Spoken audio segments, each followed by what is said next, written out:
Welcome to r/malicious compliance, where we share stories of people conforming to the letter, but not the spirit of a request. Thank you, friends, for subscribing to the channel, and for so many likes. The first story. Employee's devotion to religious player led to a deluge of emails, a clarifying company-wide memo, and a humbled micromanaging boss. The second story. A $25,000 bonus hung in the balance as an hourly wage worker's foresight saved the day, when his boss's reluctance to listen led to costly project delays. The third story. Per diem was scrapped, forcing frequent travelers to submit meal receipts. Their clever spending habits led to per diem's return. And the first story is prayers in the mail. Background. This happened a few years back in my first job. Background. I worked as an acquisition agent for a food delivery company, similar to a DoorDash and Uber Eats here in the Philippines. It was an Indian company, and so my direct superior was Indian as well. Now, according to my contract, my lunch break lasts 1.5 hours from 12 noon onwards, and by definition we're free to do as we please as long as we get back to work on time, or log into our computers if we're on field work. This means we can go to the mall, walk over to a resto nearby, go to the bank, or essentially whatever. Now, I'm a devout Roman Catholic, and I've made it a point to go to Mass in the church nearby every Wednesday and Friday as a devotee of Our Lady of Perpetual Help and the Sacred Heart, respectively. The regular Masses were at 12:15 p.m. and would last around 30 minutes, giving me more than enough time for a quick lunch and to get back to work before the 1 hour and 30 minutes is up. This is well documented in my time in, time out sheet that our security guard kept on his registration desk by the door. My first boss was the worst. Let's call him H. He's the main antagonist here. He seemed nice at first until he got comfortable, then began asserting his power about 2 months into the job. Not only was he an obsessive micromanager, but he frequently tried to cheat our team into cutting down our incentives, and he's either transferred it to his favored ones or claimed it for himself as his own win. He'd crash meetings with clients and demand them to sign our other services, even if they were not interested. And when they didn't, he'd say, "You Filipinos don't know how to do business like us Indians. That's why you're poor." He'd tell us to secretly sign our already existing clients to other services they didn't ask for, and said we'd bill them and to think nothing of it. He even tried to get us to manipulate already signed contracts and raise commissions rate as we were collecting without the clients knowing. Just to demonstrate how bad he was, Mai was headed for a vacation in India, planned before I came on board, the company with full disclosure to HR. By that time, he was no longer my boss, and I'd been promoted and had a different and much nicer and cooler boss who was an Indian girl. Let's call her B, but he still tried to lord over me. A few days before I left for my vacation, he demanded I bring my work laptop on vacation and report to head office to prove I was on vacation. When B heard this, she flipped out. While she was going off on him, I began to pretend to consent. I told him, "Look, H, all right, I'll bring my laptop. But since you're making me bring my laptop and report to office there, this is officially considered a work trip and official business. Meaning since you're the one who mandated this, I'll ask HR to draft a memo informing the office I'll be on official business travel, and meaning you will pay for my entire trip, since that's what's stated in our contract. Flights, hotels, meal allocation, etc. And since this was ex post facto, according to my contract, you're required to honor all prior expenses that had already been settled. Deal?" He was speechless while B had the biggest SH-eating grin on her face and was beaming with pride. B asked me to come in the day before I left and told me to surrender my work laptop, saying, "Like hell you're not going to work on your vacation? That's total BS, man. Forget about work. Enjoy your vacation." Hands down, B is still one of my coolest bosses I've had to date. Anyway, back to the story. On a certain day, when I was still in his team, for some reason, H felt like being especially an a-hole, and after I had gone out of the office for my lunch break, he apparently asked the security guard what direction I had gone. He pointed him the direction of the nearby church. Side note, our security guard was one of the best and nicest people in the world, and he never means any harm but was just doing as asked. It was then during Mass I began feeling my phone ringing off the hook during Mass. I excused myself to the side to check and saw it was my boss. So I texted him if he needed anything and if it was urgent. He just asked me where I was, so I told him I was at Mass. He began barraging my phone again. Luckily, just after the Mass had finished, so I picked up. He was peeved. I kept asking him if something had gone wrong or an issue had come up at work, but he refused to say anything and just slammed the phone down. He continued via text berating me about how you're not allowed to go to Mass. This is lunchtime and you're only allowed to eat. I retorted by showing him a screenshot of my contract that specifically said something to the effect of, employees are entitled to a break no less than 90 minutes, following 12 noon, until the end of their office hours. The employee is granted total freedom within these hours to do as they wish. He replied, "Does not matter. I own you and your time at these hours." So I asked him, "So I'm not allowed to pray while I do my work?" He replied, "Prayer is not work. If you want to pray, send an email that you're stepping out to pray." Cue malicious compliance. I always made it a habit to praise the rosary while doing documentations, as not only was I accustomed to it, but it always helped me focus and kept me calm. For those unaware, a rosary is a Catholic chain of prayers honoring Mary.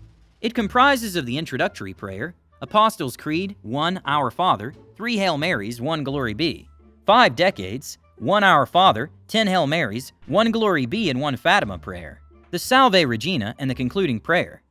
Now, I felt I had been neglecting my rosaries, so I began praying to them twice a day. But this wasn't just 2 emails then whenever I prayed. Nope, I made sure to break it down to each and every prayer. That meant every Our Father, Hail Mary, Glory Be, and all the other prayers in it meant 1 email each. If you're counting, that's 71 emails alone.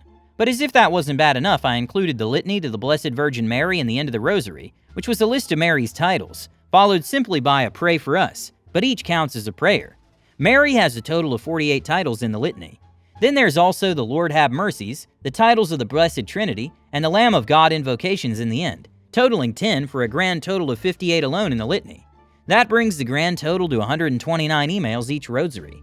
I prayed twice, so that's 258 emails, all just saying I was praying the rosary. Add to that a few of the daily prayers and it comes out to a grand total of 265 emails daily. If you're wondering how I managed, I had a template and would load my gun the night before by having the email set to send at a specific time. I also made a shortcut where it copy-pasted the email easily with just 2 keys. Now, how this worked was that every time we sent a stepping out email, it wasn't just to our supervisor. Oh no. Work policy stated that it had to be sent to the whole office. This was to ensure everyone knew where everyone was. This went on for a month. Every single prayer documented and emails sent. HR had to call me to beg me to stop sending because the emails were messing up the system, and they were losing track of important emails. I told them sorry, H told me to do it, so I'm just following orders. They told me to please stop, so I told them, well, H told me to do it, so I assumed the company required it. I guess it was a case of misunderstanding. Here's the thing. The last line was invoked intentionally. Why? Because as per company policy, any issue of misunderstanding resulting in an HR investigation must be issued a company-wide memo. Not only was it posted as a bulletin, it would be sent to everyone's email.